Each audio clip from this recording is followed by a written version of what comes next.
Okay, Assalamualaikum and good afternoon. Okay, so today we will continue with our lecture 2 on the topic of innovations in the construction industry and also overseas construction opportunities for domestic firms.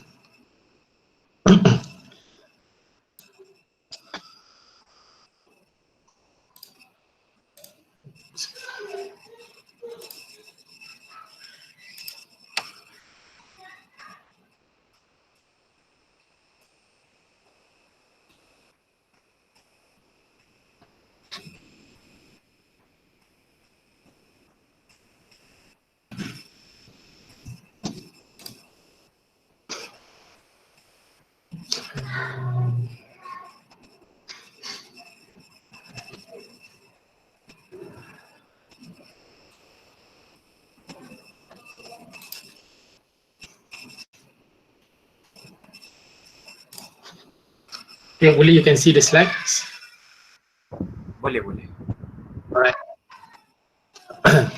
Boleh. Okay, hopefully you already downloaded the notes that has been provided to you in the future.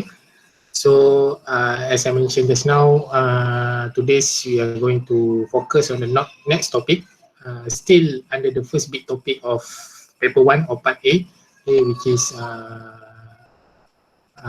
Malaysian construction industry lah. It's still overview, still in the context of scenario of Malaysian construction industry. So in today's lecture, the lecture will be divided into two parts. Okay, the first part we are going to focus on the innovation in construction industry, and the second part we are going to focus on the overseas construction opportunities for domestic firms. Okay, both topics that we are going to discuss today, again, will reflect the idea on the contribution of construction industry towards our national economy.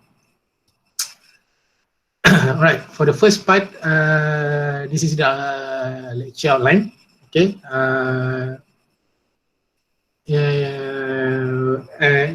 Firstly, we are going to have a look on how we can define innovations. Okay, I believe all of you are familiar with the term innovation, but up until today, do you really understand what is innovation all about? Okay, we are going to see how or what innovation can do to our construction industry.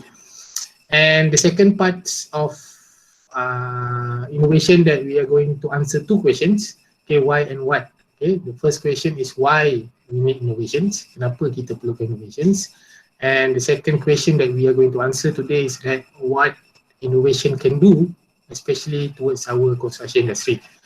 Okay, and the final parts of topic of innovation is that we are going to have a look on the classification of innovations or categories of innovations. Okay, in the context, of course, in the context of construction industry lah. So how we can classify innovations in the construction industry. And the last part is, of course, the conclusion on the first topic ni lah. Okay, before we move on to the next topic, which is overseas construction opportunities. Okay. For a start, we are going to have a look on the definition. As I mentioned just now, I believe all of you familiar with the terms innovation. Okay, but do you really understand what innovation all about? Okay, can someone tell me what is innovation? What do you know about innovation? Anyone? Technologies that makes things easier. All right. Lain? Anyone? Any ideas beside new technology lah? Okay, like your friend said just now, okay, it reflects about new technology. Lain? New method. New method. Okay. Lain? New idea. New idea. Alright. Okay, cukup tiga tu. Okay, so based on your friends' response just now, all of your friends mentioned about the words new. Okay, so in other words, we can say that innovation will relate to something new. Okay, new technology, new system, new method, new service, new product, and etc.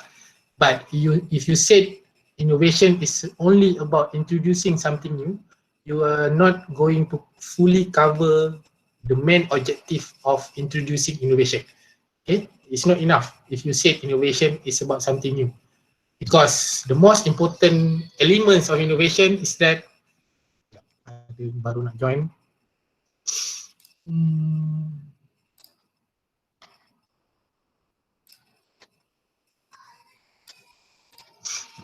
Okay, the most important elements that you need to know about innovation is that whatever's new that you want to introduce must lead to enhanced performance. Yang ini paling penting sekali. Okay, it is useless if you introduce something new but your performance is still the same.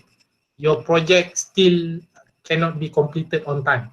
There will be a lot of wastages in your site, for example. Okay, and there is accident in your project, for example. Okay, so it is useless if you introduce something new but your performance is still the same. Okay, so whatever new idea, system, concept, method that you want to introduce must lead to enhanced performance. Okay, yang ini you kena tahulah. Okay, you need to know that innovation must lead to enhanced performance. Okay. When we're talking about innovation, okay, it's not a single no and instantaneous act, but a whole sequence of events that occurs over times and involve all the activities of bringing a new product, process, or service to the market. Okay, in other words, it's not easy to introduce or to develop innovations. Okay, it's involving a complex sequence of events. Okay, involving a lot of processes. Okay, you cannot simply introduce or innovate something. Okay, perhaps you need to go through a lot of processes before you can introduce the innovation into the industry, into the market, for example. Okay, you need to, perhaps you have to, if for example you want to introduce new products, of course you have to test the suitability of the product, okay, until you can prove that that product is very suitable to be used in our country. Okay, because maybe some products has been successfully used in other countries, maybe in Europe, for example. So even though the product is being successfully used in Europe, it is not, will not guarantee you that the product will be successful in our country. Okay, because there are a lot of factors. Okay, the most simple factors is weather. Okay, maybe kat Europe there are 4 season, okay, berbeza. Compare kat kita ni, Malaysia, kita compare weather kita berbeza. So we have to test the suitability of the product. Then if we can prove that that product can be used in our country, then we can start promote ni. Baru promote. Okay, sebab benda baru kalau kita tak promote, how can we create awareness? Okay, macam mana orang nak tahu? So kita kena, maybe kena promote, kena advertise the product and so on. And then after that barulah kita start implement. Okay, so after we implement the new or the innovations, don't stop there, because normally kat Malaysia ni kita dah implement, dia akan stop kat situ, whereby there are 2 more important process that you need to carry out, okay, which are monitoring and also sustaining. Ini benda yang selalu kita terlepas pandang. Kita boleh nampak banyak contoh kat Malaysia ni, bila kita introduce something new, okay, tak kisahlah. Ada lagi, kejap. Okay, bila kita introduce something new, tak kisahlah regulation ke, produk ke, method ke, apa yang kita lack is kita tak monitor properly. Okay, sebab benda baru kita kena monitor, betul tak orang ni guna, cara penggunaan dia dan sebagainya. Okay, after we monitor, kita kena sustain. Okay, tak nak benda tu sekejap je, hangat-hangat teh ayam je. Okay, dalam 2-3 bulan je kecoh pasal benda baru, lepas tu dah hanyut. Okay, kita tak nak macam tu. So kita nak kena monitor and also sustain. Okay, that's the sequence of events involved when you want to introduce innovation in the construction industry. Okay, it's not a simple process lah. Okay, so despite the introduction of many successful innovations, much of the Malaysian construction industry is still seen as being slow to innovate. Okay, kita banyak sebenarnya in the context of construction industry, we have a lot of innovation that have been introduced in our construction industry, but the implementation, the usage is still quite low. Okay, the most obvious example is IBS. Okay, IBS, as you know, IBS ni dah terlalu lama kat Malaysia. Okay, tapi dia punya usage, implementation is still low. Okay, tak mencapai tahap yang sepatutnya lah. Okay, so there are a lot of factors lah, itu nanti kita akan discuss later. Alright, next we are going to answer these questions, why and what. Okay, firstly, we are going to answer the question why. Okay, why we need innovation. Okay, there are a lot of reasons on why we need innovation, but the main reason why we need innovation is because currently our construction industry has a low level of productivity. Okay, productivity means that a lot of your project is not being efficient enough, effective enough. A lot of problems occur in your construction project. Okay, when you have a low level of productivity, it will impact the cost, the cost, and also will impact the level of profit that you can get. Okay, so that's how we can determine what is productivity all about. Okay, next lecture nanti kita akan pergi more detail on specific topic on productivity lah. Okay, but this is main reason why we need innovation in the construction industry, because our construction industry has a low level of productivity. Okay, when we have a low level of productivity, our construction industry will be notified as backwardness and very old-fashioned. Okay, kita ni old school lah. Okay, senang kata. Okay, apa backwardness ni? We are still using out of date working practices and also techniques. It means that we are still depending on labor-intensive method, or we can call it as a conventional or traditional method of construction. Okay, orang lain dah advance, dah using robotic equipment, guna IBS dan sebagainya. Kita masih nak guna conventional method yang dah out of date, dah outdated. Okay. So when we still depending on conventional method, we will not achieve either full efficiencies or full profitability from our construction projects. Okay, that's the main problem. Okay, that's also the main reason why we need innovation. Okay, so therefore there is a pressure for construction firms to modernize their operating practices in order to meet the requirements of the modern economy and also to remain internationally competitive.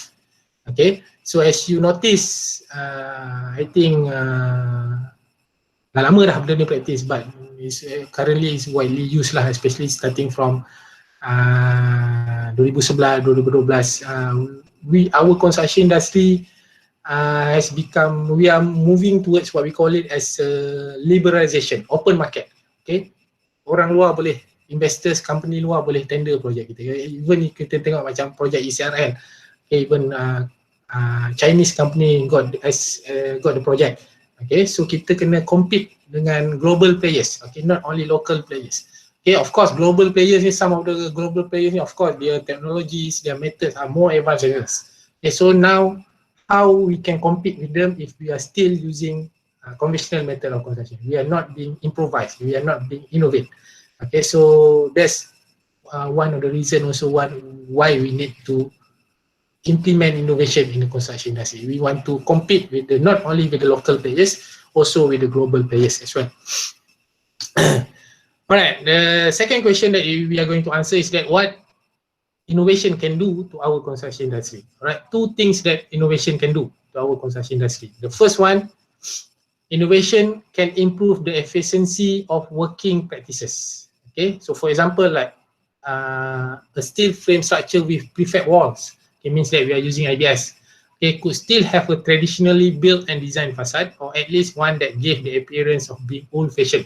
Okay, working practices may will relate to the idea on what are the construction methods that we want to use in our construction projects. Okay, in Malaysia usually we are using conventional method, labor-intensive method. Okay, masih pakai formwork, masih pakai tenaga kerja yang ramai dan sebagainya. Okay, when we want to change towards IBS, it means that we want to innovate our construction method by implementing IBS. Of course, there are a lot of obstacles, there are a lot of challenges. Okay, because kita dah comfort zone dah, kita dah selesa gunakan method yang ada. So bila nak berubah tu is quite challenging. So of course, when we talking about using IBS, for example, it is not necessary for you to use fully IBS in your first project. Okay, let's say you dah guna conventional method for the past 20 years. Okay, 20 tahun lah you jadi contractor, 20 tahun lah you gunakan conventional method. Okay, tiba-tiba government kita wajibkan next project ni kena pakai IBS. Okay, so tak semestinya kena pakai IBS 100% IBS. Okay, because IBS ni very flexible. Okay, they can combine, also you can maintain the element of traditional. Okay, maybe first project ni you tak familiar dengan IBS, maybe you boleh try dengan guna column dulu. Okay, contoh components, building components using column made from IBS. Okay, other than that, you can maintain the element of traditional. So indirectly, you can improve the working practices of your construction projects. Okay, it's not necessary nak guna IBS semua. Especially for your first project. Okay, you can maintain the element of traditional. Lepas you dah familiar dengan column, maybe the next project you boleh maintain column combine dengan beam pula ke. Okay, slowly. Alright, tak perlulah nak sekaligus dan sebagainya. And the second things that innovation can do is that they can improve the techniques of production. Okay, for example, like if bricks and also site labor are expensive, alternative materials such as timber can be used, which lend itself more readily to fabrications and subsequently reduces the need for large numbers of site laborers. Okay, I think I mentioned yesterday. Okay, one of the characteristics of construction industry is variety of construction materials. Okay, kita ada macam-macam material. Okay, so there is a mindset in construction players in Malaysia when you want to build a building. Kejap Hello Kak, dengan kelas. Nanti saya go balik. Okay, alright. Okay, there is a mindset among the construction players that when you want to build a building, you need to use bricks. Okay, so of course currently we don't face any issue regarding getting supplies from the manufacturers when you want to use brick. Kita tak ada masalah shortage of materials on bricks, for example. And of course, bila you gunakan bricks, you need a lot of workers. Okay, and so far kita tak ada masalah nak dapatkan tenaga kerja asing dan sebagainya. But for the time being dah susah dah sebab kita dah close kita punya border, okay, because of COVID-19. So this is the time that we need to consider other materials, okay, alternative materials, because construction industry not only about bricks. Kita ada timbers as mentioned here, kita ada steel, kita ada glass, kita ada aluminium, etc.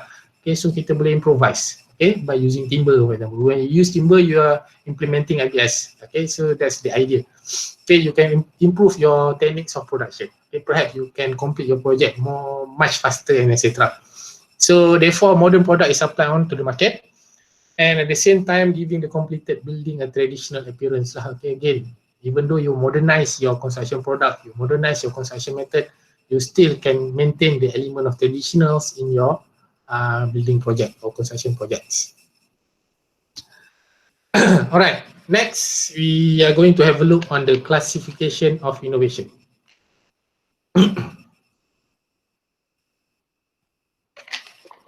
Alright, innovation can be categorized or classified into three. Okay, the first categories of innovation is modern materials and components technology. The second category is enhancing the use of capital, and the third category of innovation is the use of modern management techniques. Okay, these three categories will cover every aspect of construction industry or construction projects. Okay, first category ni, we are focusing on materials. Macam mana kita nak improvise, innovate our construction materials. Second category, the use of capital. Okay, macam mana, how can we improvise the way we manage our capital, our modal. Okay, and the last category is the use of modern management technique. Here we are talking about how we can improvise the way we manage our construction project from start to finish. Okay, daripada start buat sampai habis. Okay, they cover every aspect of construction project, construction industry, daripada material, daripada pengurusan bajet, capital, dan juga pengurusan project itself. Okay, kita pergi one by one in detail. Okay, the first category is modern materials and components technology.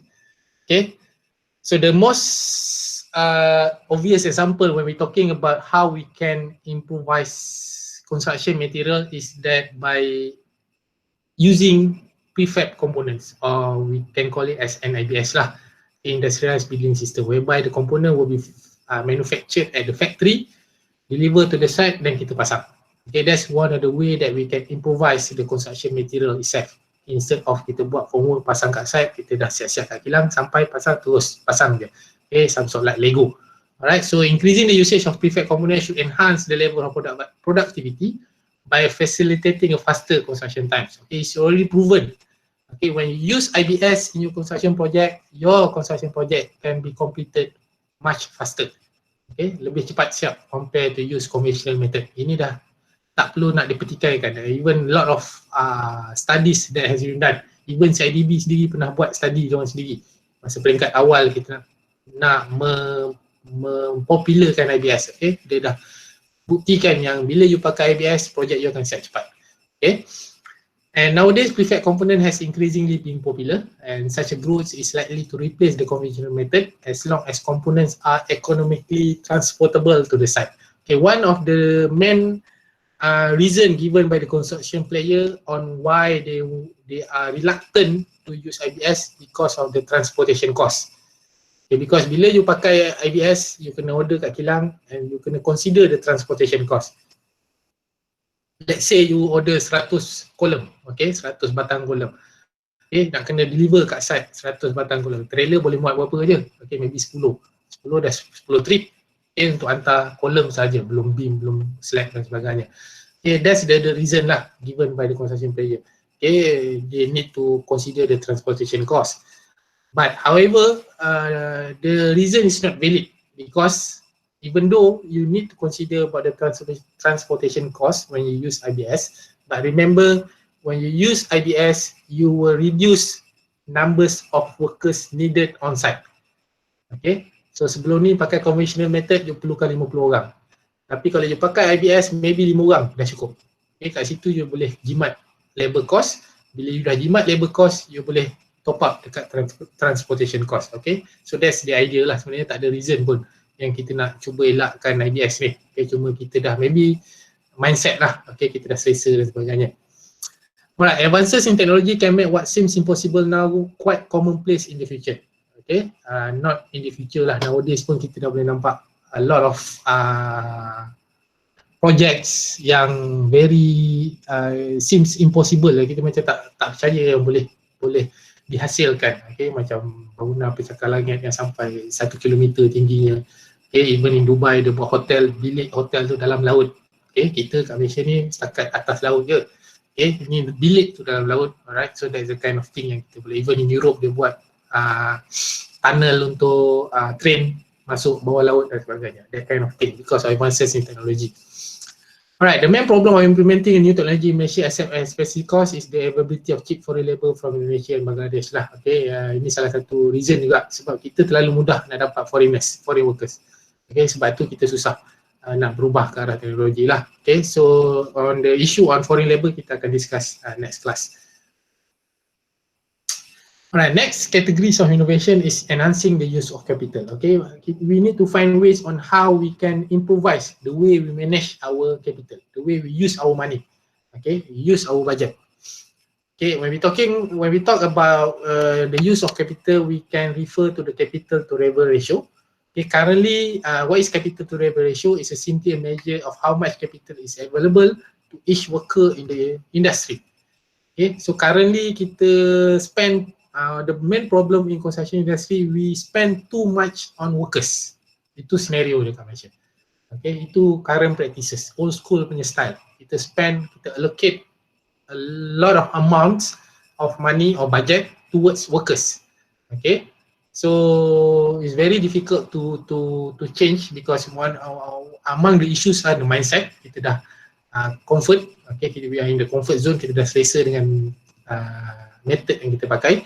Okay, again as kita emphasize just now, availability of foreign workers kita senang nak dapat, and again kena ada some sort like enforcement from the government lah. Okay, government pun kena need to play their roles in encouraging the construction industry to adopt technology, to adopt innovation.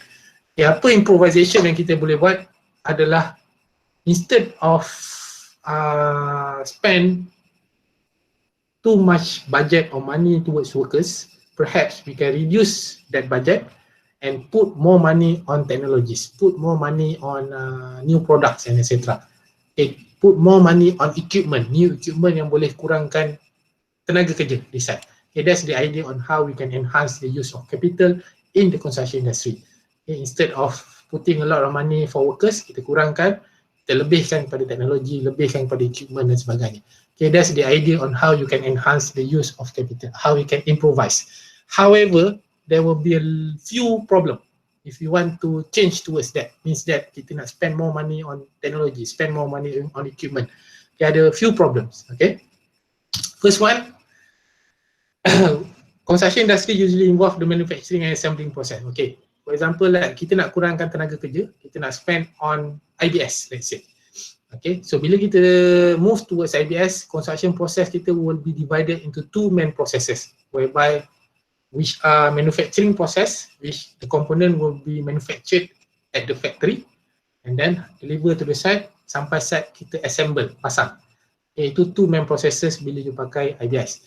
Okay, there is no problem if you want to reduce workers during the manufacturing process, because bila kita nak produce component of IBS at the factory, usually you are using machineries. Okay, kita gunakan robotik. Okay, cuma ada few workers saja yang akan monitor, yang akan jaga quality dan sebagainya. Okay, during the assembling process also you still need workers, but the numbers is decreasing. Kita boleh kurangkan. But in other words, dalam construction industry setakat hari ini kita tak boleh buang langsung tenaga kerja. We still need workers lah. So means that budget for workers still need to be allocated. Kita still kena ada peruntukan untuk workers, but the numbers can be decreased lah bila kita move towards teknologi ini. Okay, the second problem is that repair and maintenance works contribute a very large sector of the overall industry. Okay, the problem is that bila kita berubah ke arah penggunaan IBS, okay, the quality of the product will be increased. Sebab apa? Bila you guna IBS ni, quality you lebih terjamin. Sebab apa? Semua dibuat di kilang. Susah kita nak treat bancuan konkrit dan sebagainya sebab dia pakai mesin dan sebagainya. Okay, even they have a proper quality control. Okay, even after they completed components, let's say column, dah siap casting dan sebagainya, before they send to the site, dia akan test dulu the strength dan sebagainya. Approve, lulus, barulah dia lepaskan ke site. Alright, so bila sampai site, on the way to the site during the transportation process, tahulah mesin ni jalan banyak lubang dan sebagainya. Sampai site nak turunkan, tengok ada crack. Okay, kolom kita ada crack dan sebagainya. So kita boleh hantar balik, request a new one because it's under warranty. Because the quality will be guaranteed bila you use IBS. So bila you use IBS, the quality level will be increased. Apa yang terkesan adalah repair and maintenance sectors. Okay, sebab projek kat Malaysia ni, as you can see, there are a lot of defects. Okay, macam semalam saya tanya 10 projek kat Malaysia yang mana boleh siap on time. Okay, maybe satu, itu pun susah nak dapat. Okay, soalan yang sama tapi berbeza sikit. Kalau dalam 10 projek kat Malaysia ni, berapa projek yang agak-agak you boleh capai zero defects? Perfect. Satu. Nak dapat satu pun payah sebenarnya. Okay, dia sama macam on time tu. Okay, so it's very difficult. That's why kita ada defect liability period and so on. Okay, so bila you pakai IBS, defect will be reduced, kurang defect. So bila kurang defect, kuranglah kerja untuk repair and maintenance sectors. Okay, so seolah-olah kita mengacau periuk nasib repair and maintenance sectors lah. Itu isu dia kat situ, problem dia kat situ. Okay. Another problems where we want to spend more on technologies is that capital to labor ratio usually depend on cost and the availability of the various factor of production including capital and also labor. Okay, apa yang menyebabkan developed countries diorang senang berubah ke arah teknologi sebab diorang punya labor cost is very high. Gaji diorang tinggi compare ke Malaysia. Okay, Malaysia ni susah nak berubah sebab gaji kita punya tangga gaji masih rendah, teknologi masih mahal. That's why kita susah nak berubah ke arah teknologi. However, in most of developed countries, for example like UK, Singapore, Australia, diorang punya labor cost tinggi, gaji diorang mahal. Okay, teknologi diorang pun kalau diorang spend on teknologi pun sometimes lebih murah dan lebih kurang sama lagi. So that's why developed countries are more easy to move towards technology compared to developing countries like Malaysia. Okay, sebab kita susah. Okay, susah nak spend because kita punya labor cost masih rendah. Okay, do you know what is the minimum salaries in Australia? Gaji minimum. Kat Malaysia kita berapa sang? 1,200 saya tak sure. 1,100 ke 1,200 yang terbaru ni. 1,100. 1,100 per month. Okay, in Australia, do you know how much the minimum salaries?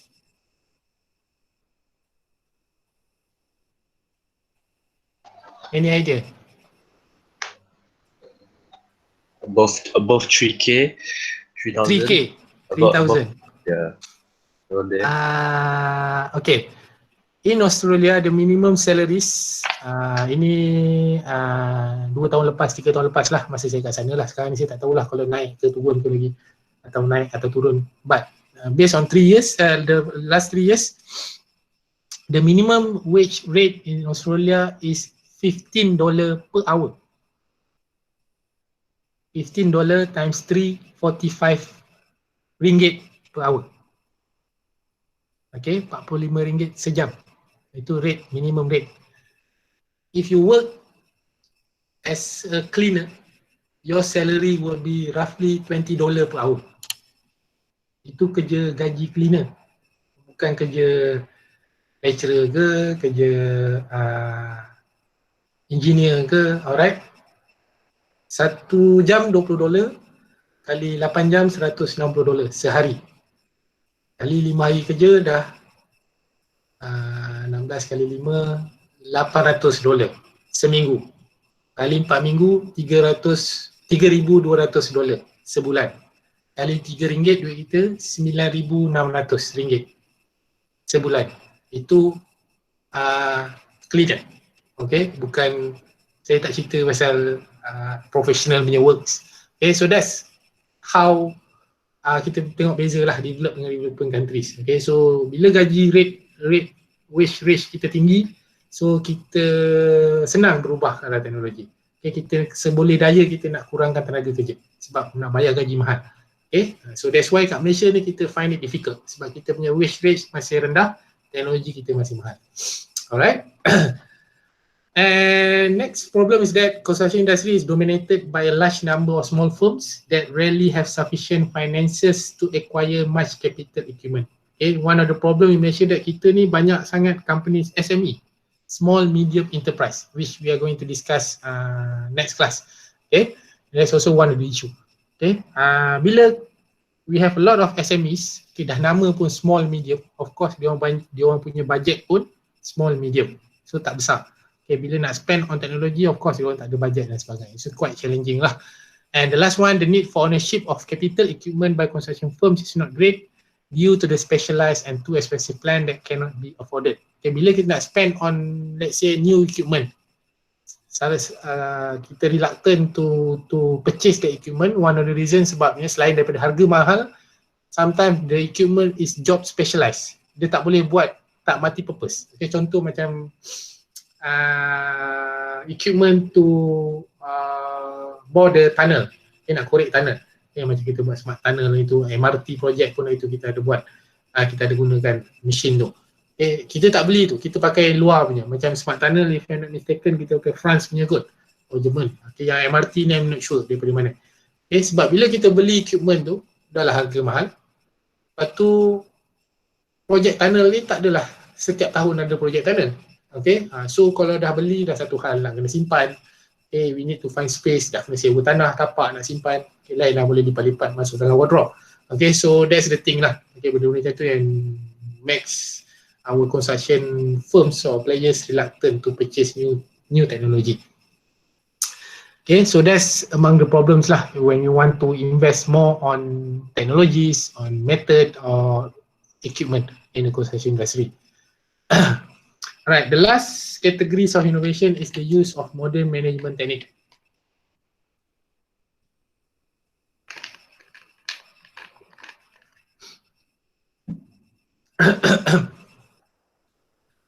Okay, the use of modern management technique. Okay, here in this third category, we are talking about how we can improvise the way we manage our construction project from start to finish. Daripada awal sampai habis, macam mana kita nak tambah baik. Kita tak nak projek kita tergendala, delay dan sebagainya. So banyak benda yang kita boleh consider. Okay, for example, like kita terapkan element of quality management. Okay, kita boleh terapkan macam TQM, Total Quality Management. Maybe have you heard about QLASIC, Quality Assessment System in Construction? Okay, for information, nowadays we can measure the quality of your works. Okay, kita boleh contact CIDB, suruh hantar orang untuk kira kita punya quality. Okay, berapa persen? Daripada 100 berapa persen? 70 ke 80 ke dan sebagainya. So, bila kita terapkan elemen of, for example, like QLASIC tu, kita dah mention pada peringkat awal projek, kita mention we inform the team members of the project that this project, when we complete this project, after 2 years maybe we are going to apply QLASIC. So team members tu akan, and we are targeting 80% gitu kan, 80% score kita untuk QLASIC. Alright, so team members tu akan focus more on quality lah, for example. Okay, so secara tak langsung kita boleh improve the way we manage our project. Okay, so project, another tools yang kita boleh consider project production management. Okay, kita kena gunakan whatever tools or software yang ada, Primavera ke Microsoft Project ke dan sebagainya. Okay, business management, kita kena, maybe we need to develop our own database. Okay, so that we can properly monitor the progress. Okay, budget kita kena ada some sort like tools on how we can control the budget. Alright, money in, money out dan sebagainya, benda-benda macam tu. Okay, administration and company management, so benda-benda macam tu we can focus lah in order to improve the way we manage our project from start to finish lah. Okay, so that's how we can improvise the construction industry based on these 3 categories lah. Alright, for the conclusion, for the first part ni, you can read by your own. Okay, so that's the thing lah that we need to focus, because if we innovate our construction industry, indirectly will increase the productivity, indirectly we will increase the contribution towards our GDP. Okay, that's the relationship between innovation, productivity and also our GDP lah in our country. Okay, any question for the first part? Kalau tak nak buka mic, boleh type kat chat session tu.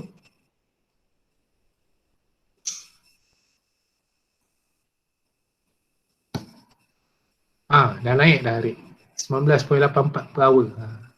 Saya 2014 sampai 2017 di sana, minimum dia adalah $15.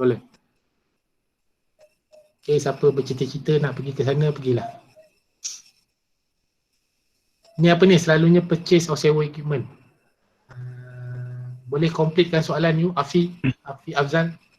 For example, macam buat tunnel tu, do companies purchase or, I mean like I heard Okay. I mean like some companies, if they want to do something, they sewa equipment instead of they purchase. Yeah. Normally our Malaysian companies will rent the equipment. Okay, diorang reluctant to buy lah. Okay, sebab of course one of the reason because it's expensive, and again as I mentioned just now, it's job specialized lah. Okay, macam kita tengok kat Malaysia ni tak banyak pun projek tunnel. Okay, kadang 5 tahun sekali, 10 tahun sekali. Okay, so kalau kita beli, sometimes it's very difficult for us to maintain, untuk simpan the equipment lah. Okay, usually heavy machine yang mahal ni usually kita akan rent normally lah Malaysia ni. Okay, any more? Okay, thank you. Right.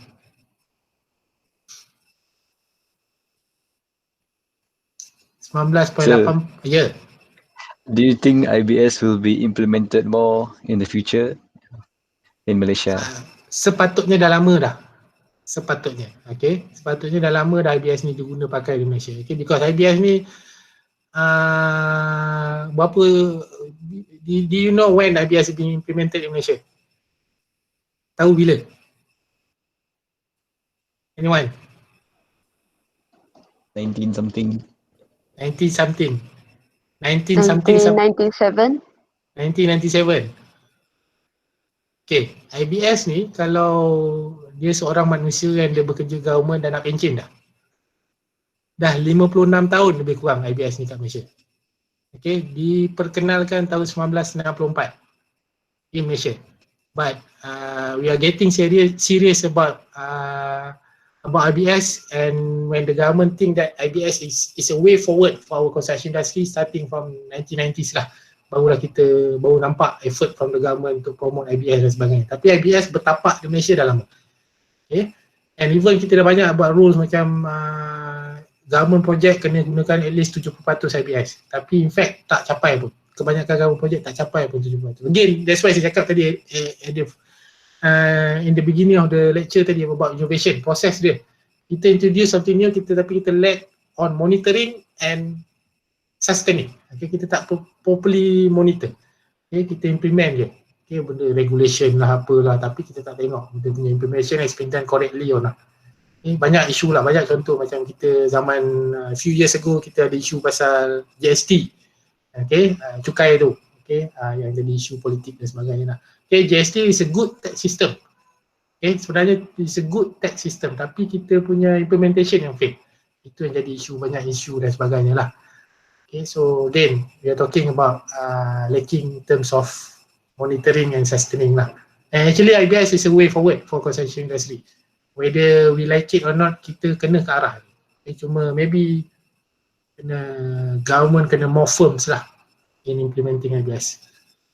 Next lecture nanti kita akan discuss more about IBS. Okay, sir. Thank you. Alright. Okay, but sir, kalau Malaysia using IBS in the construction akan beri kesan dekat labour in industry. Okay. Saya untuk menjawab soalan ni saya tanya balik. Labour tu labour orang kita ke orang asing? Khairah, Suhaimin. Orang kita, sir. Orang kita. Ramai ke orang kita kerja kat construction industry ni? Boleh tak ramai, tapi asing lagi ramai lah. Okay. Alright, the issue is that when you use IBS is only consider skilled workers. Okay. So orang asing ni biasanya unskilled. So tak ada isu lah sebenarnya nak kurangkan, nak effect pada labour, especially local people. Sebab even CIDB pun dah create a lot of training for local people lah untuk guna IBS dan sebagainya. Okay, in terms of isu dia sekarang kita nak kurangkan foreign workers. That's why we want to use IBS. Kita tak nak gunakan tenaga kerja unskilled workers yang terlalu ramai. Alright? Okay, it will affect the economy. Okay, of course, kalau tenaga kerja kita tu especially yang bahagian foreign workers tu ramai local, of course dia akan affect ekonomi lah. Tapi bila kita dah kurangkan foreign workers, dia akan affect ekonomi but in a positive way. Sebab bila dah kurang tenaga kerja asing, duit kita kurang lah keluar. Okay, itu kita akan discuss more later lah. Okay, banyak benda tu akan berkait dengan next lecture punya topik lah, topik-topik seterusnya nanti. Okay, anyone ada any more questions? Kalau tak ada kita sambung.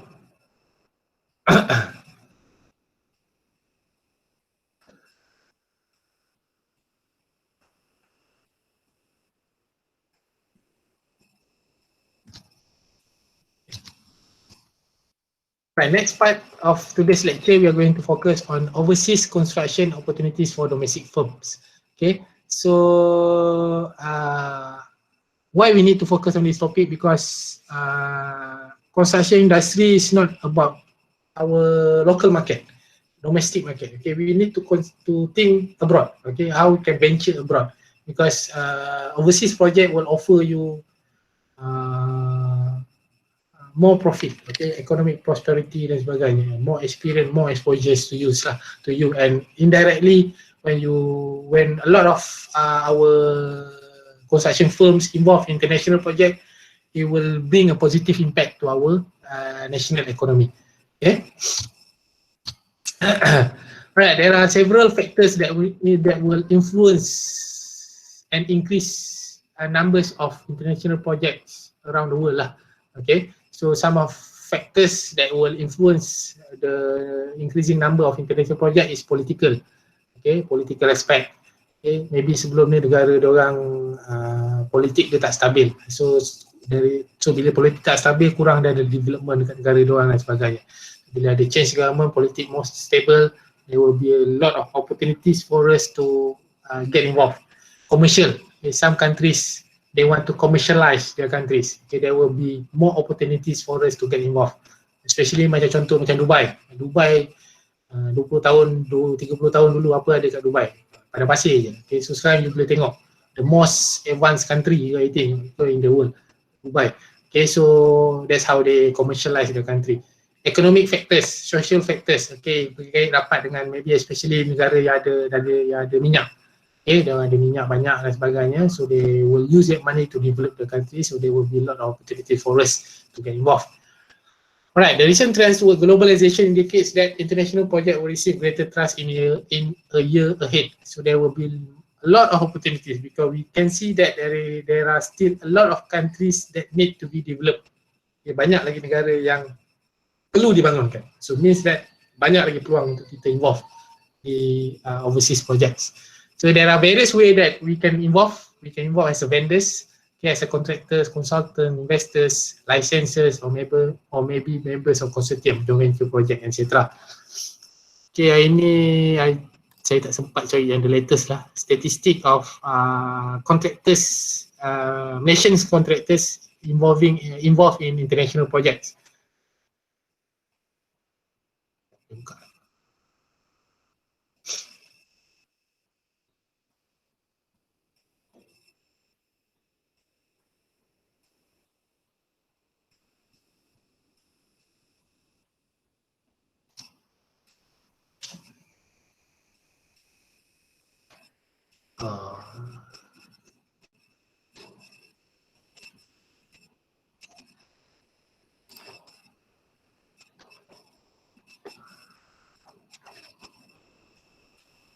Hilang pula bahasa Inggeris tadi.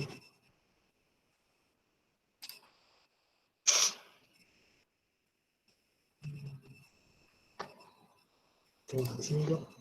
Dia ada satu data dulu tapi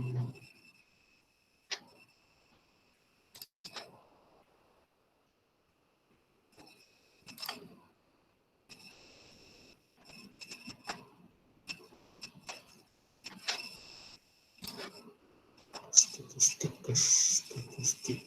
Ya.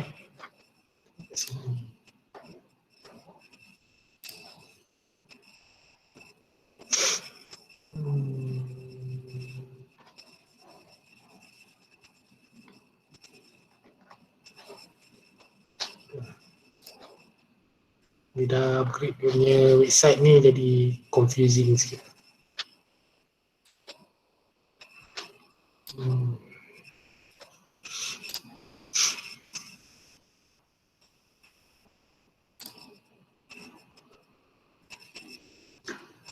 Usually CIDB will put the data lah, okay, the numbers of contractors involved in international projects. Okay.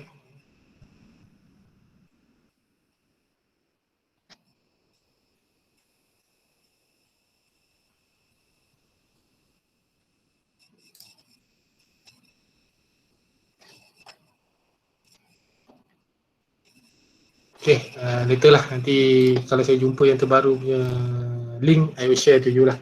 Okay, banyak lah sebenarnya our contractors involved in international project around the world, especially in Middle East country lah. Okay, sebab apa Middle East country ni, as you know, is most of them ada minyak and most of them are Muslim countries, and that's why they prefer to hire contractors from Malaysia. Sebab Malaysia ni kita consider as a Muslim country lah. Okay, that's one of the reason. Okay, there are a lot of projects juga yang kita buat selain kita not specific on certain project je. Kita ada infrastructure, buat jalan, oil and gas project, buat rumah pun ada, a lot of projects that we be involved in around the world lah. Okay. Alright, the reason why we need to venture abroad adalah ada few reason. Okay, the first one because of during a depressed domestic market. Depressed domestic market ni maksudnya pasaran kat Malaysia ni, projek kat Malaysia ni tak banyak. Okay, tak banyak pilihan. Lepas tu you pun kabel tak ada. Okay, so susah nak dapat projek. Dalam masa yang sama you need to survive. Okay, sebab takkan tak ada projek you nak gulung tikar kot. Okay, you kena be more ambitious lah by looking at opportunity abroad. Okay, kena cari overseas project that will offer you an economic prosperity and promise a potential market to be established in the future.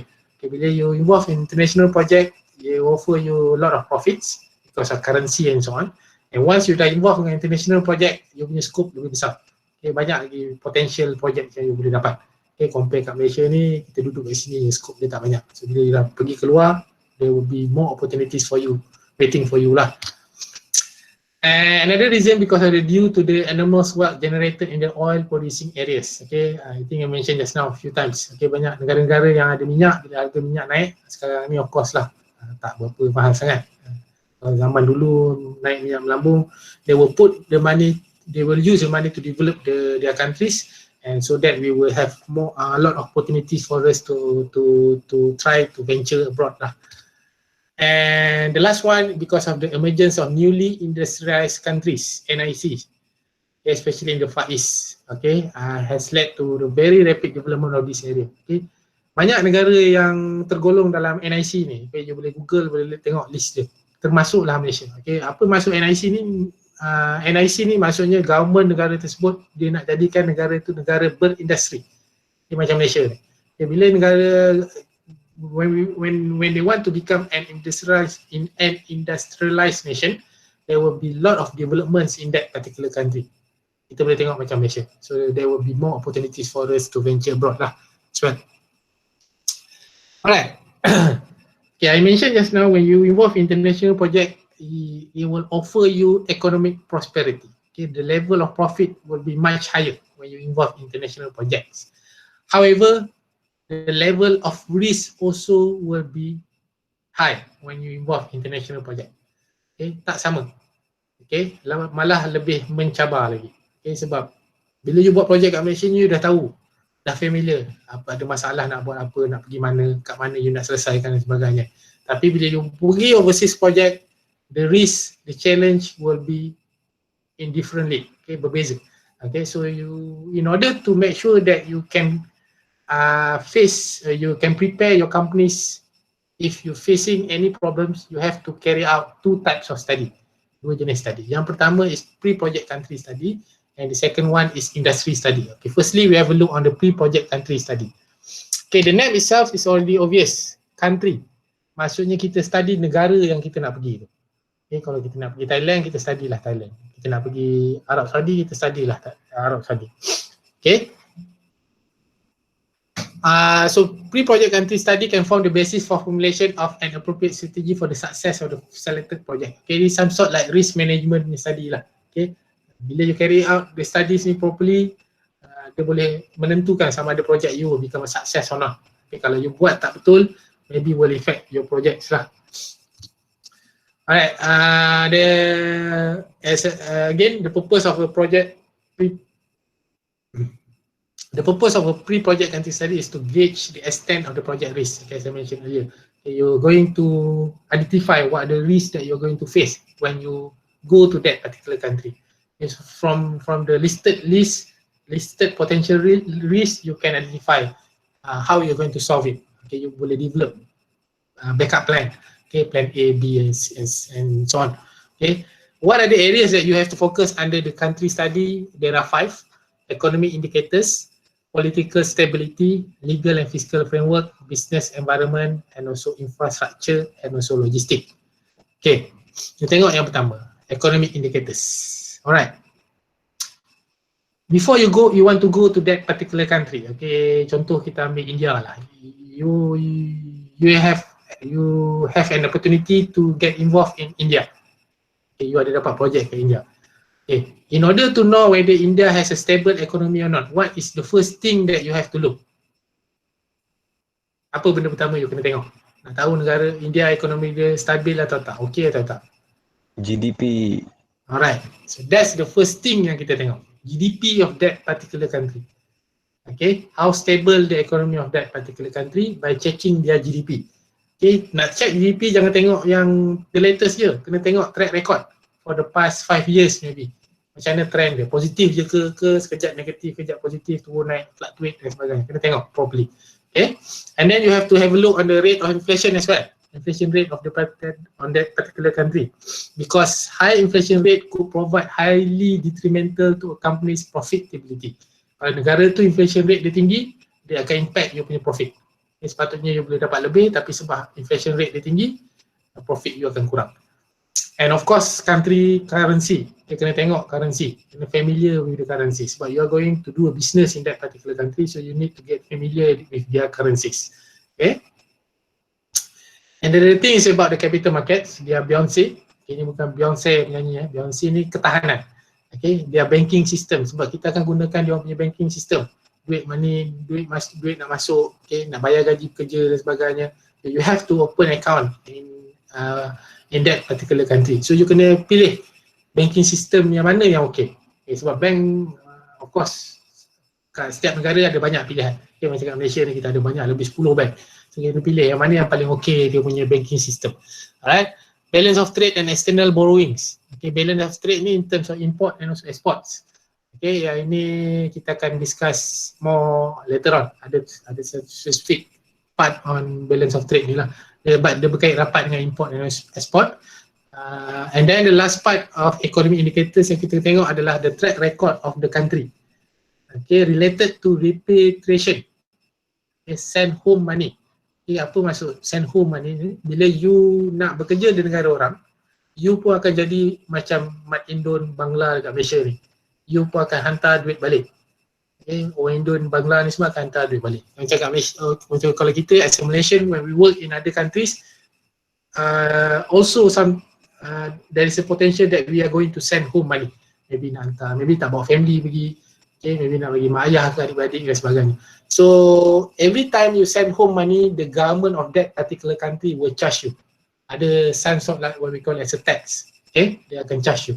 So kita kena tengok charge tu berapa. Okay, tinggi ke dia charge. Okay, berubah tak selalu. And pernah tak negara tersebut ada rekod they stop repatriation, maksudnya tak boleh hantar dia balik. It happened in Malaysia during economic crisis 97-98. Salah satu instrumen yang kita gunakan untuk stabilize our economy masa economic crisis 97-98 is that kita stop repatriation. Siapa-siapa pun dalam Malaysia tak boleh hantar duit balik. Tak boleh keluar. Duit tak boleh keluar. Okay, sebab duit keluar ni is not good for economy. Okay, nanti kita discuss more bila kita masuk pasal government policies lah later on. Okay, so kita kena tengok lah rekod tu semua. Alright, that's the first thing you have to study lah in terms of economic indicators of that particular country. Second area is political stability. Okay, ini penting. Berkait rapat dengan ekonomi. Alright, so kita in terms of political stability, we need to check whether that particular country has a history of internal strife ke, unrest ke, turmoil ke, especially when there are frequent. Ada tak negara tu ada war history, sejarah peperangan, okay. Kalau selalu tu ada demo, okay, ada mogok ke dan sebagainya, so you have to check the history, okay. Because political instability can be significant on the country's loss and attitudes, especially to foreign investment. Okay, that's why foreign investor ni sebelum dia nak melabur dalam negara kita, dia akan tengok political aspect ni. That's why bila, if you remember zaman 2018 dulu lepas election di hari 14 bila kita change government, okay, from BN to PH masa tu lah, okay. Bila PH naik, you can notice that a lot of investors lari, okay, sebab bila kita tukar government, dia tak sure lagi macam mana stable, macam mana the new government work, sebab tu banyak investors lari dulu. So dia tengok kalau dah stabil, okay, baru dia masuk balik. Alright, that things lah dia akan tengok politik. Macam sekarang ni pun you can see a lot of foreign investor are reluctant to invest in our country lah, because one of the reason because of COVID-19, because kita punya stability lah, politik kita tak apa-apa stable sekarang. And we also need to study the federal state relations, okay, differ from state to state, because macam I give you example macam in Malaysia lah, okay, the current government is sekarang apa, PN Perikatan Nasional, Muafakat Nasional, whatever lah, KPN. Okay, yang pegang federal government. State government macam Selangor ni is a PH. Okay, you dapat projek kat Selangor. Okay, so you boleh expect yang Selangor tak akan dapat support sepenuhnya daripada federal government.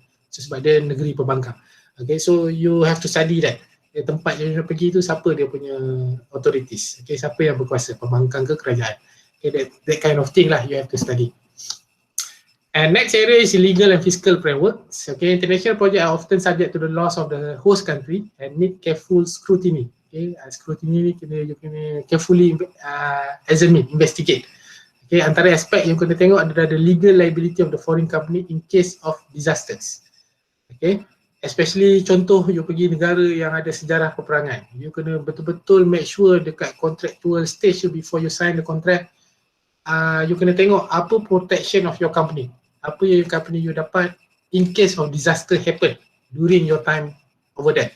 Okay, tiba-tiba dia tengah buat, dah nak siap, tiba-tiba berperang, project you kena boom. Okay, apa protection?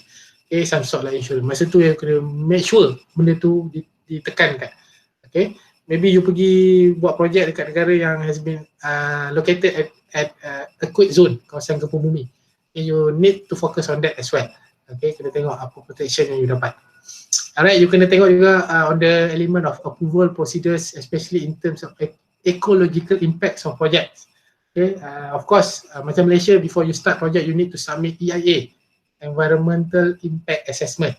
Okay, you kena submit report apa impact project you towards environment. Okay. Alright, so in this case, kita kena tengok macam ni you nak dapat approval tu, berapa lama proses dia. Okay, dispute between contracting parties. Okay, kat Malaysia kita dah familiar dengan standard form of contract. Kita dah biasa pakai PAM, kita dah biasa pakai PWD punya kontrak, kita dah biasa pakai CIDB punya kontrak. But when you involve in international project, you are going to use a different set of standard of form. Okay, maybe you akan pakai international biasa, international kita pakai FIDIX, nanti you akan belajar lah dalam construction law nanti. Alright, so kita kena tengok familiar with the terms and clause. Right, tax provision, and then in case of joint venture project, what are the benefits for you to get lah bila you involved dengan joint venture projects. Alright, and next is a business environment.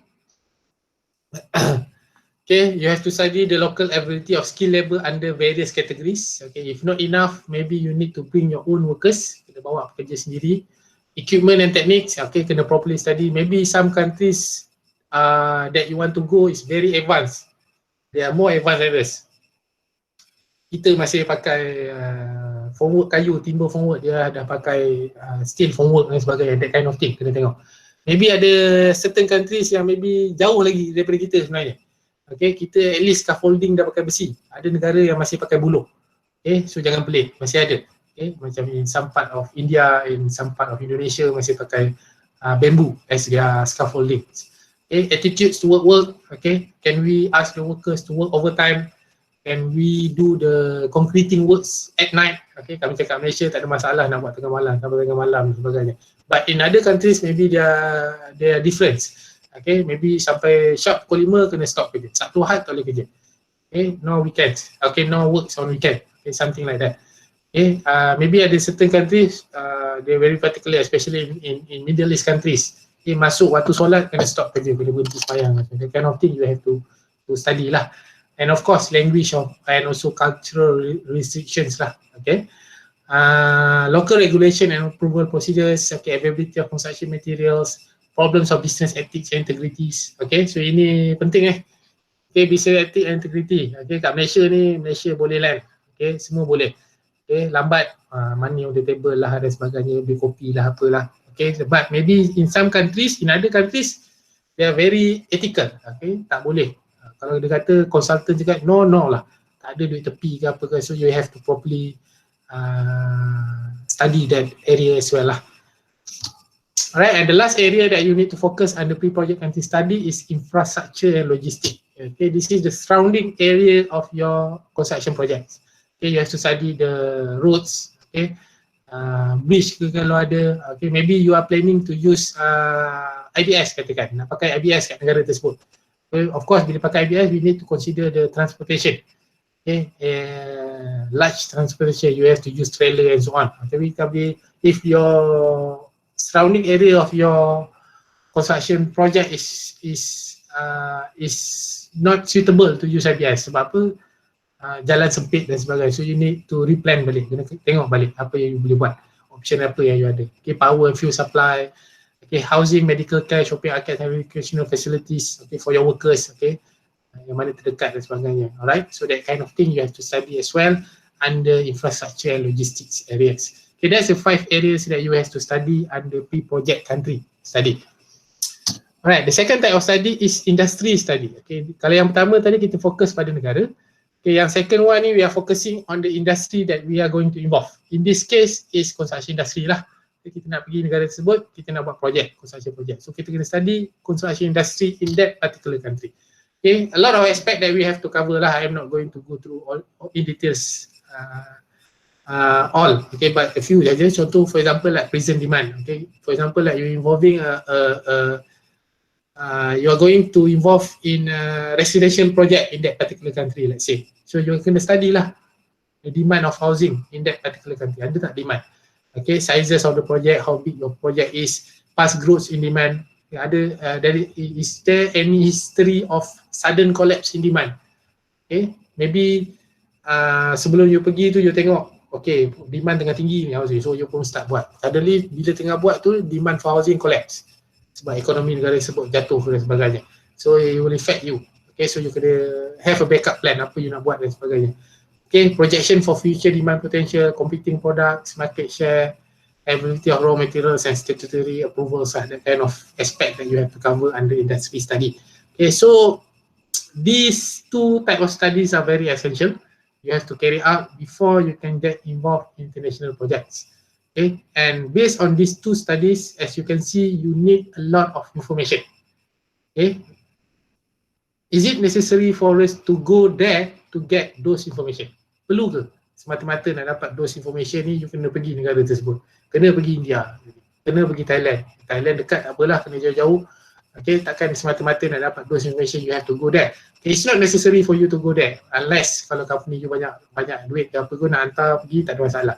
But in order to get the information, it's not necessary for you to go there. You can there are a lot of sources that you can go. For example, like you can, of course, kan semua finger click je.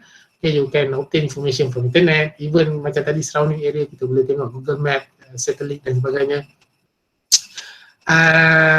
You can go to the embassies of that particular country yang ada kat negara kita. Okay, you boleh kalau nak pergi India boleh set appointment ke dengan duta India di Malaysia.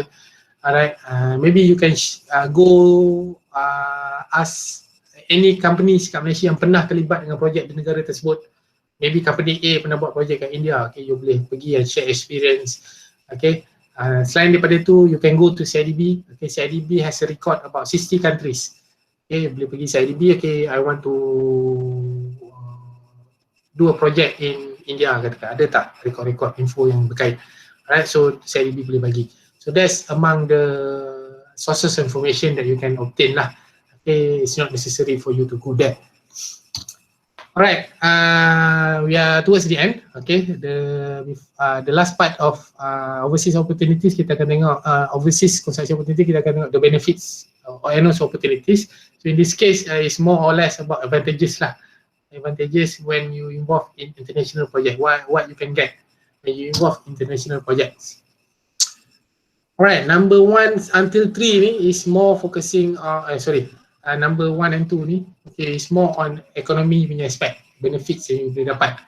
Okay, so protection against domestic recession. Okay, ekonomi macam kat Malaysia tengah recession, kelembapan ekonomi dan sebagainya. Tapi you buat projek dekat India, so you are not going to be affected. Okay, sebab apa? Bila you pergi buat projek kat sesebuah negara, the survival of your company will depends on the economy of that particular country. That's why you kena study GDP negara tersebut dan sebagainya. Okay, so anything happen in Malaysia will not affect you. Okay, so stagnation ni no movement, tak bergerak ekonomi, tak ada projek. Okay, inflation rate kat Malaysia naik ke whatever ke, anything happen kat Malaysia will not affect you. It will depends on the economy in that particular country. They provide access to large international market, as I mentioned earlier. You will get a wider scope, a lot of opportunities. Okay, provide companies to minerals and other agricultural resources. Perhaps you can see new materials or other agricultural resources that we don't have in Malaysia. Exposure to the international business. Okay, you can learn something new on how international business being conducted. If it's a good practice, maybe you can bring back to Malaysia and practice and apply. Okay, and optimal mix of local and foreign workers. Okay, you can learn new language, you can learn a new culture. Okay, future business opportunity and also enhance image of the companies. Okay, yang the last two ni you can get if you can complete the project without major problems. Okay, as I said, without major problem. Okay, sebab problems ni you tak boleh lari. There will be problems. definitely there will be problems. Okay, whether you buat projek kat Kodiang ke, buat projek kat India ke, kat mana-mana pun there will be problems. Kita tak nak problem tu major sampai boleh effect kita punya peluang, boleh effect pada image of the companies lah. Okay, so as long as you can complete the project without major problems, you will get a potential opportunities in the future, and also you can enhance the image of the company as well as Malaysian's name lah. Alright, and the last one is dangers and threats. Alright, for dangers and threat, first one is political turbulence lah. Okay, ini antara potential risk yang you boleh face, okay, especially bila you involve dengan international project whereby the government is your client. Okay, suddenly government kat negara tersebut bergolak politik dia. Okay, asyik nak tukar PM je contoh. Alright, so secara tak langsung it will affect you as a foreign investors. Okay, economic downturn. Okay, suddenly that particular country face economic difficulties. Okay, dia punya economy collapse. Of course, akan impact you as a foreign investors. Okay, sudden change in laws relating to taxation and repatriation. Okay, you dah study tadi tax dia berapa, repatriation charge dia berapa untuk you hantar duit balik. But suddenly government dia naikkan tax. Suddenly government dia stop repatriation. Okay, benda-benda macam tu you tak boleh nak control. Okay, you have to face that. Delays due to government controls. Okay, ini pun boleh effect. Bila you lepas pilihan raya, election, change government macam Malaysia itu, macam kita zaman 2018 itu, bila kita tukar government takes I think 1 or 2 weeks before we have a proper cabinet. Okay, lantikkan tu takes time. So secara tak langsung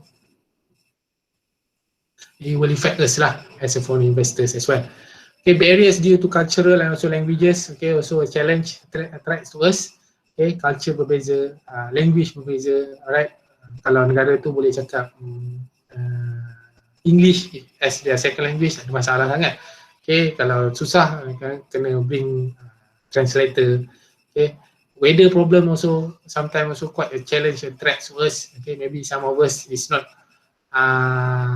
comfortable with the during winter ke, maybe negara tu ada winter ke apa ke. Okay, maybe ada negara terlalu panas ke dan sebagainya, kind of thing boleh impact us. Industrial unrest strikes. Okay, mogok industri. Okay, it happened during before World Cup in Rio, Brazil. Okay, ada mogok industri, dia punya pekerja yang buat stadium mogok dan sebagainya. That kind of thing boleh effect kita. And final one, inadequate career assessment. Okay, pre-assessment it means that when we carry out pre-project country study and also industry study, we don't get enough information. Okay, info yang kita dapat tak tepat, tak cukup, tersalah, boleh jadi. Nak study negara A, terstudy negara B. Okay, benda-benda macam tu. Okay, so that kind of thing boleh impact kita jugalah. It's a threat also for us. Okay, so that's what should be covered under overseas construction opportunities lah for domestic firms. Alright, so that's all for today. Any question?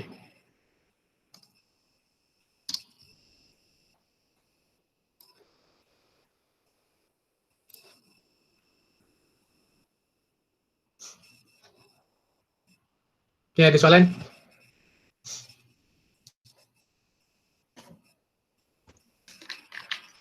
No question. Tak ada, sir. Ada, okay. No, sir. Gambar sir kat conclusion ni. Ya, saya. Gambar. Tu gambar 4 tahun lepas. Alright. Okay, so that's it for today. Okay, we have covered the lecture 2. Okay, for next week, we are going to move on to lecture 3. So next week, there will be a little bit different. Okay, how we're going to conduct the class. Okay, I'm going to explain, briefly explain macam mana we are going to go through next week. Okay, starting from next week until further notice lah. Alright, so next week on Wednesday, okay, on Wednesday, what you have to do is that during the class 4 to 6 too, you have to watch a pre-recorded video which I have uploaded in YouTube. Okay, you boleh tengok nanti, I will share the link in YouFuture. Okay, you boleh tengok all the videos, and when you watching the videos, make sure the full notes are with you. Okay, sebab apa saya akan video tu a short video dalam 5 to 10 minutes. Saya akan cover certain part of the lecture notes. Okay, and then second video saya akan sambung certain part of the lecture notes. Okay, so you kena tengok video by referring to the notes. Okay, notes saya akan upload dalam YouFuture lah next week. So you boleh tengok that videos in YouTube. Okay, some of the video in YouTube, some of the video I will upload in YouFuture. Kalau tak boleh saya akan masukkan dalam group. Sebab ada video yang tak boleh masuk YouTube sebab ada copyright punya issue. Okay, yang masuk tu sebab saya record sendiri. Itu tak ada masalah. Alright, so you boleh tengok during Wednesday's class 4 to 6, and then the next class on Thursday 2 to 4 is open for you to raise questions regarding that particular topic. In this case lecture 3 punya topik lah next week, productivity and quality. Okay, so you boleh tanya apa-apa yang berkaitan dengan topik tersebut during Thursday punya class. Okay, that's how it works. Ini kita panggil konsep ni panggil micro learning lah. Okay, so you have to dig more lah. Okay, untuk faham lebih. Alright. So again, konsep dia sama. Attendance will be taken in YouFuture. Sama juga nanti saya akan create online class dekat YouFuture tu untuk next week, Wednesday and Thursday lah. Cuma tak ada link untuk Google Meet ni lah. Okay. I think sampai habis topik paper 1 ni, teori punya. Okay, kita stop guna Google Meet sampai habis topik paper 1 ni. Then masuk calculation nanti baru kita start pakai Google Meet balik. Alright, so that's the plan lah. Kalau you tengok dalam lesson plan tu, itulah dia punya planning dia. Okay, week 7 nanti baru kita pakai balik Google Meet. Okay.